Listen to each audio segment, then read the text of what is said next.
छोटे खलीफा यानी तुर्की के राष्ट्रपति एर्दोआन इस वक्त टेंशन में हैं और उसकी वजह है हिंदुस्तान का देसी ब्रह्मास्त्र।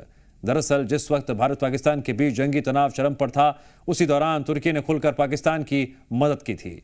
पाकिस्तान को ड्रोन, गोला बारूद की सप्लाई की थी। मगर अब यह खबर सामने आ रही है, तुर्की का कट्टर दुश्मन ग्रीस जल्दी भारत से किलर मिसाइल खरीदने वाला है। हैरानी की बात तो यह है, इस खबर का दावा भी खुद तुर्की के अखबारों ने किया है।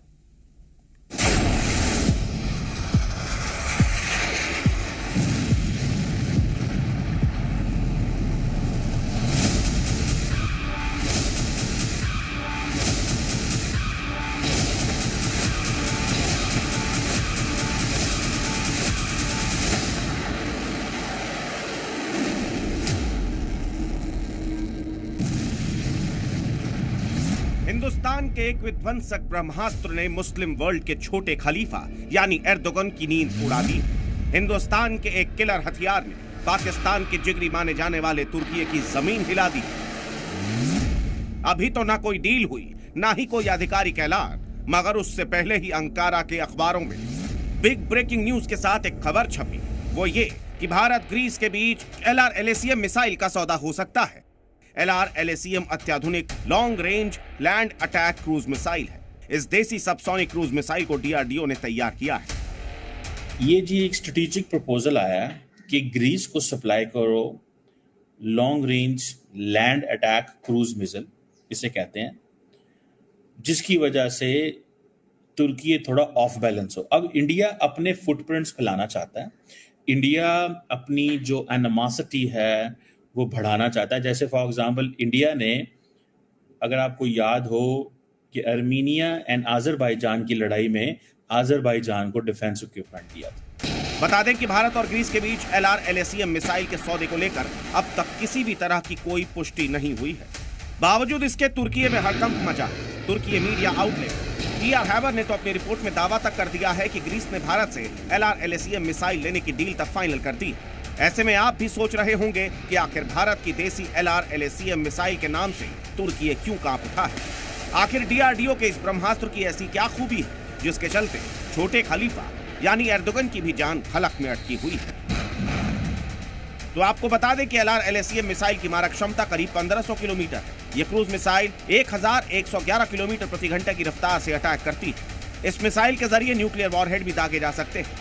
सटीक निशाना और रडार को चकमा देने में इसे महारत हासिल है। यह मिसाइल S-400 डिफेंस सिस्टम को तबाह कर सकती है। LR-LACM को युद्धपोतों से भी फायर किया जा सकता है। LR-LACM मिसाइल की सबसे बड़ी खूबी है टेरेन हगिंग फ्लाइट पाथ, यानी धरती से काफी कम ऊंचाई पर उड़ान भरने की क्षमता, जिसके चलते ये किलर मिसाइल किसी भी रडार या एयर डिफेंस सिस्टम को बड़ी ही आसानी से चकमा दे सकती है। खैर, अब बात तुर्की की। अगर भारत और ग्रीस के बीच मिसाइल का सौदा हो भी रहा हो, तो इससे एर्दोगन को मिर्ची क्यों लग रही है, जबकि तुर्की और ग्रीस दोनों ही नाटो के मेंबर्स हैं। तो आपको बता दें कि दशकों से इन दोनों देशों के बीच अदावत का सिलसिला आज तक जारी है और उस अदावत के पीछे की वजह है जमीन विवाद। दरअसल पूर्वी भूमध्य सागर में एजियन द्वीप समूह मौजूद है, जिस पर तुर्की और ग्रीस अपना अधिकार जमाते हैं। इस समुद्री इलाके में तेल और गैस की अकूत भंडार है। वैसे ये इकोनॉमिक जोन 4 देशों के बीच में बटा हुआ है, मगर तुर्की इस इलाके में जबरन घुसपैठ करता है। तुर्की की नौसेना इस इलाके में अवैध ड्रिलिंग करती है। एर्दोगन अपनी हड़प नीति के चलते एक बड़े हिस्से पर न सिर्फ अपना दावा जताते हैं, बल्कि उस पर कब्जा भी कर चुके हैं। बस साइप्रस के पास मौजूद इसी इकोनॉमिक जोन के लिए तुर्की और ग्रीस के बीच काफी तनाव बना हुआ है। कई दफा जंग के हालात भी पैदा हो चुके हैं, मगर जिस तरह तुर्की ने हाल ही में भूमध्य सागर में नेवल ड्रिल की, उससे ग्रीस का माथा ठनक गया और एर्दोगन की दादागिरी का माकूल जवाब देने के लिए उसने जंगी तैयारियों को अंजाम देना शुरू कर दिया। इंडिया चाहता है कि हम थोड़ी सी लॉन्ग टर्म गेम खेलें, और लॉन्ग टर्म गेम के अंदर वो इन चीजों को देखते हैं कि भाई हमें यूरोप के अंदर तुर्की को माइनस करना है और बाकी ममालिक को इंगेज करना है। तो India Middle East, Israel, Greece, Mediterranean, इस सारे एरिया के अंदर जा रहा है। इसी बीच ये भी खबर आ रही है कि ग्रीस ने भारत से LR-LACM मिसाइल का सौदा किया है। बस इस खबर के आने के साथ ही मुस्लिम वर्ल्ड के छोटे खलीफा की टांगे कांप रही हैं, क्योंकि अगर LR-LACM ब्रह्मास्त्र ग्रीस के जंगी खाने में पहुंचा, तो इस मिसाइल की जद में सिर्फ तुर्की की राजधानी अंकारा नहीं, बल्कि पूरा तुर्की ही होगा। और तुर्की को ग्रीस से ज्यादा डर भारत से इसीलिए भी लग रहा है क्योंकि भारत से जंगी तनाव के बीच तुर्की वो मुल्क था जो पाकिस्तान का मददगार बना था। One border, two adversaries. So we saw Pakistan one side. So Pakistan was the front face. We had China providing all possible support. China perhaps has seen is that he is able to test his weapons against, say, various other weapon systems that are there. It's like a live lab which is available.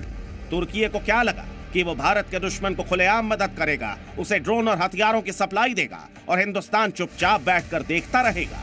बता दें कि तुर्की के इस वक्त बिलबिलाने की वजह यह भी है कि पिछले महीने भारतीय वायुसेना के प्रमुख एपी सिंह ने एथेंस का दौरा किया था और ग्रीक वायुसेना प्रमुख से मुलाकात की थी। लिहाजा तुर्की को इस बात की आशंका है कि इसी दौरान भारत और ग्रीस के बीच LRLACM मिसाइल को लेकर बात हुई होगी। फिलहाल ऐसी किसी भी खबर की पुष्टि नहीं की गई है, मगर जिस तरह तुर्की सहमा हुआ है, एर्दोगन डरा हुआ है, उसने दुनिया में यह मैसेज दे दिया है कि हिंदुस्तान से भिड़ना तुर्की के बूते की बात नहीं। ब्यूरो रिपोर्ट, ज़ी मीडिया।